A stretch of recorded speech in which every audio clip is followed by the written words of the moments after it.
संभाजी महाराज तलावाच्या संदर्भातल्या जी काही कामं झाली होती, राष्ट्रीय सरोवर संवर्धन या योजनेअंतर्गत तिथं जवळपास 12 कोटी रुपयाचा निधी खर्ची पडला होता। या संदर्भातला विषय ज्यावेळेस सभागृहात आला त्यावेळेस त्यांनी या सगळ्या संदर्भात शंका व्यक्त केली। हे काम जवळपास 2023ला पूर्ण झालं होतं। या कामाची चौकशी करण्यात यावी असा आज महापौरांनी आदेश दिला।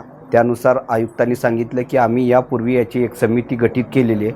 त्या समितीच्या मार्फत सर्व यामध्ये कोण दोषी आहेत आणि आम्ही काही मुद्दे सांगितले, त्या मुद्द्यांवर आम्हाला म्हणजे गाळ जो काढलेला आहे ते 8.5 कोटी रुपयाचा जो गाळ काढला आहे ते गाळाची क्वांटिटी आपण कशी धरली किंवा ते बरोबर आहे का, या सगळ्या गोष्टी ची शहानिशा होऊन या दोषींवर कारवाई व्हावी असं आम्ही सांगितलेलं आहे। तत्कालीन संबंधित सर्व अधिकाऱ्यांवर यांना त्यांची जबाबदारी निश्चित करून त्यांच्यावर कारवाई करण्यात यावी।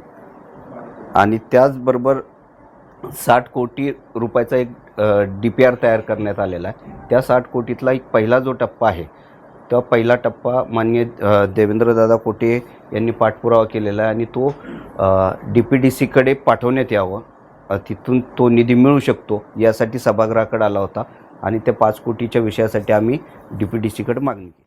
चाटला पैठणीचा आषाढन सेल 50% डिस्काउंट आजपासून सुरू। तमाम महिला वाट पाहत होते तो महिला वर्गाचा विश्वास प्राप्त लोकप्रिय झालेला चाटला पैठणीचा सेल आजपासून सुरू। आषाढन सेल मधील दणदणीत डिस्काउंटचा आजच फायदा घ्या। कलात्मक शालू, special Paithani, pure Kanjeevaram Banaras, latest work साड्यांसह सिंथेटिक साड्यांचे व्हरायटीजचा वस्त्र खजिना।